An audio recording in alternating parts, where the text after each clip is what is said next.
Tata Steel September quarter results were above the street expectations, and that was on the back of the strong performance that was seen in the India business and also the improving performance in the European business as well.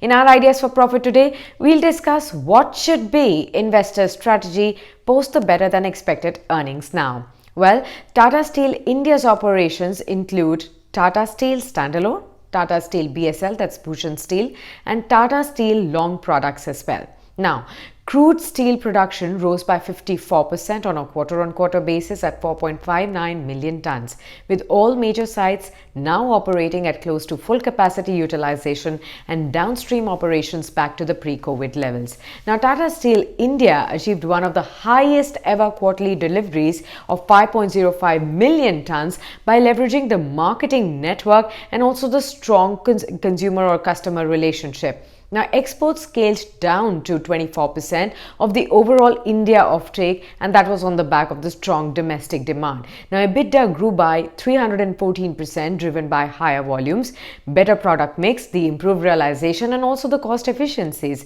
Now, when you talk about Tata Steel BSL, that's Bhushan Steel, that achieved the highest ever quarterly deliveries of 1.27 million tons and also a capacity utilization which is back to the pre-COVID level. Now, EBITDA per ton for the September 2020 quarter stood at 8,764 rupees per ton, and that's against the 2,143 rupees per ton that was seen in June of 2020 quarter. Now, on the back of the strong operating performance and the working capital release, the net debt also reduced by 1,398 crore rupees, including the prepayment of 1,000 crore rupees. Now, Tata Steel Long Products, that was previously Tata Sponge Iron Limited, also achieved highest ever quarterly steel production and sales as well.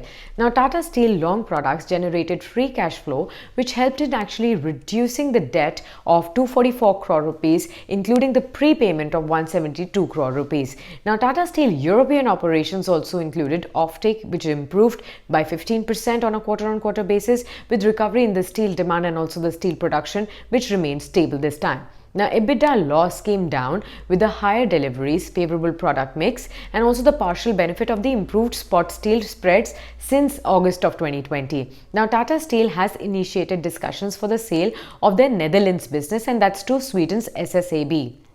Now, Tata Steel expects to close this transaction within 6 to 9 months. Tata Steel has also initiated the process to separate Tata Steel Netherlands and the UK business in the future.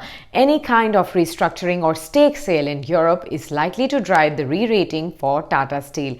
Now, Tata Steel Europe has long-term debt of euro 1.7 billion, and that is plus the working capital borrowings. Now, the proceeds from this transaction will be used to reduce the debt levels in the European business. Now, Tata Steel plans to merge both Tata Metallics and Tata Steel Long Products, and also when you see the merger ratio is going to be 10 share of Tata Metallics that will get 12 shares of Tata Steel Long Products. Now, on the back of the higher steel prices and the coking coal prices remaining stable due to the China-Australia trade-off that we've been seeing, we do expect that the strong performance will continue in the December and the March 2021 quarters as well.